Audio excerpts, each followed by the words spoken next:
Good morning. Today, 12th July 2025, Saturday. Wisdom of word of God morning ડિવોશનમાં આપ સર્વનો આવકાર કરવામાં આવે છે અને પ્રેમી સલામ પાઠવવામાં આવે છે. આજે સવારે આપણે પ્રભુના વચનોમાંથી નીતિ વચનોનું પુસ્તક એનો 13મો અધ્યાય અને એની 16મી કલમ પર ટૂંકું મનન કરવા માગીએ છીએ. પ્રોબ્સ ચેપ્ટર 13 વર્સ 16 અને પ્રભુનું વચન આ પ્રમાણે આપણને કહે છે, પ્રત્યેક ડાયો માણસ બુદ્ધિથી કામ કરે છે, પણ મૂર્ખ પોતાની મૂર્ખાઈ ફેલાવે છે. NIV બાઇબલ પ્રમાણે every prudent man acts out of knowledge but a fool exposes his folly. અને આ પ્રભુનું વચન છે ને કેટલાક દિવસોથી આપણે જે પ્રભુનું વચન જોઈ રહ્યા છે, સુલેમાનનું જે શિક્ષણ છે, રિપીટેશન જોઈ રહ્યા છે. વારંવાર એકનું એક શિક્ષણ એ આપણને આપે છે અને ખરેખર ઘણી બધી વાર લોકોને એવું લાગે કે આ વારંવાર એકનું એક શિક્ષણ, એક જ વાત.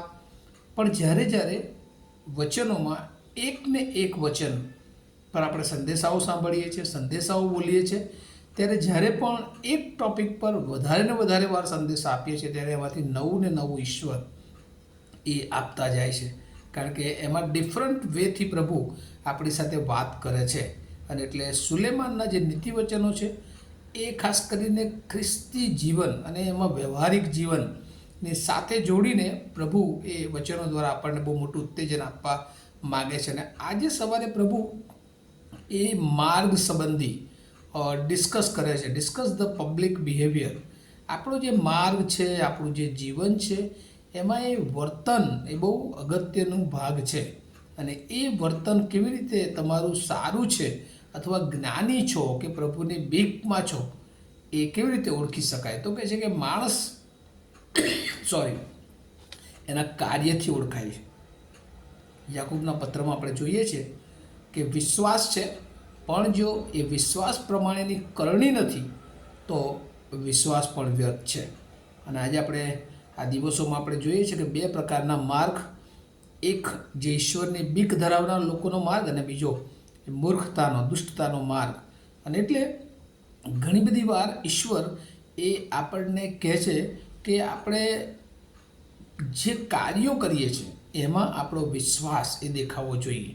અને એટલે જે બુદ્ધિમાન માણસ છે, જે જ્ઞાની માણસ છે, એ પોતાના કાર્યથી ઓળખાય છે. કારણ કે કોઈ પણ એ કાર્ય જ્યારે કરે છે ત્યારે એમાં એ સત્યતાનો અભ્યાસ કરે છે. રિયાલિટી શું છે, હકીકત શું છે, ફેક્ટ શું છે, એનો એ અભ્યાસ કરે છે અને એ પ્રમાણે તે નિર્ણય લેતો હોય છે. જ્યારે મૂર્ખ માણસ એ પોતાની ઈચ્છા ગમે તે રીતે પૂરી કરવા માટે એ પ્રયત્ન કરે છે. એ ગમે તે માર્ગ અપનાવે છે, જે ઈશ્વરનો માર્ગ હોય કે ના હોય, બસ એને તો એવું છે કે હું ગમે તે રીતે સફળ થઈ જાઉં. પણ વાલાઓ, પ્રભુનું વચન કહે છે કે અંતે તે ફસાઈ જાય છે.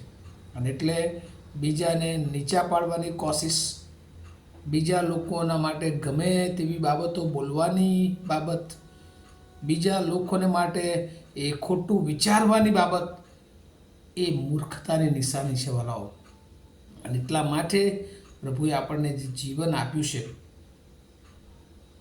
વિઝડમ એટલે શું? Wisdom means clear thinking. તમે તમારા વિચારોમાં સ્પષ્ટ હોવા જોઈએ. તમે તમારા વિચારોમાં રાઈટ હોવા જોઈએ. તમારા વિચારો એ ગોડલી હોવા જોઈએ, ઈશ્વરને ગમતા હોવા જોઈએ, ઈશ્વરના ધારાધોરણ પ્રમાણે ન હોવા જોઈએ, હવામાં વાતો કરનારા ન હોવા જોઈએ વાલાઓ. અને એટલા માટે આજે સવારે પ્રભુ આપણને કહે છે, વારંવાર સુલેમાન મારફતે કેટલાક વખતથી એ આ જ્ઞાનના જે વચનો કે faithful in public talking or public ministry. આપણે લોકોની સાથે વિશ્વાસ આપણો ઊભો કરવાનો છે. અને એ વિશ્વાસ આપણે પોતાની જાતથી નહીં, પણ પ્રભુ સાથેના આધીનતાવાળા જીવનથી. પ્રભુ જે ઈચ્છે છે એવી વિચારધારા, એવું જીવન એ લોકોને સામે પ્રગટ કરીને. અને એટલે આજનું જે વચન છે એને જો એક થીમ આપવી હોય, knowledge basis of prudent acts. જ્ઞાન સમજદારી ભર્યા કાર્યોનો આધાર. તમારી પાસે જ્ઞાન છે, એની સાબિતી શું? તો તમારા કાર્યો એ સમજદારીપૂર્વકના હોવા જોઈએ. અને એટલા માટે આજે સવારે પ્રભુ એ બુદ્ધિમાન માણસ કે જે ઈશ્વરની ઓળખ ધરાવનાર માણસ છે, અને બીજી તરફ મૂર્ખ માણસ છે. એ બંનેના જીવનોનો તફાત દર્શાવ્યો છે. આપણે વિચાર કરવાનો છે કે આપણા જીવનમાં ઈશ્વરના માર્ગોમાં આપણે કેવી રીતે ચાલી રહ્યા છીએ, કે પછી આપણું ગમે તે ભોગે આપણે આગળ વધવાના માટે ગમે તેવા રસ્તા અપનાવી, ગમે તેવું બોલીએ, ગમે તેવા પ્રપંચ રચીએ. ઈશ્વર બધું જ જાણે છે વાલાઓ, અને એટલા માટે આપણે કેરફુલ રહેવું જોઈએ. આપણા જીવનમાં આપણે સચેત રહેવું જોઈએ, અને આપણે દેવના સેવકો છીએ, દેવના બાળકો છીએ. દેવે આપણને અલગ કર્યા છે, ખાસ પ્રકારનું તેડું આપ્યું છે. આપણે તારણ પામેલી વ્યક્તિ છીએ, એ ક્યારેય આપણે ભૂલવું જોઈએ નહીં વાલાઓ. અને જો આપણે એ ભૂલી જઈએ છીએ તો પછી યાદ રાખીએ કે અંતે આપણે પોતે જ ફસાઈ પડીએ છીએ. અને એટલે પ્રભુનું વચન એ આપણને એ પ્રમાણે શિક્ષણ આપે છે કે આપણે ડાયા માણસ જેમ બુદ્ધિથી કામ કરે છે, પણ મૂર્ખ પોતાની મૂર્ખાઈ જ ફેલાવે છે. જેનામાં અણઆવડત હોય છે, જેને ઈશ્વર સાથે કોઈ લાગભાગ નથી, એવા લોકો હંમેશા એ બીજાઓનું નુકસાન કરવા તરફ આગળ વધે. નહીં તો શૈતાનનો માર્ગ છે વાલાઓ. આપણને બધાને તો પ્રભુએ પસંદ કર્યા છે. આપણે આપણા હૃદયમાં વિચાર કરવાની જરૂર છે કે શું આપણે જે કામ કરી રહ્યા છે એમાં દેવની ઈચ્છા છે, દેવના વિચારો છે, દેવનું ધારાધોરણ છે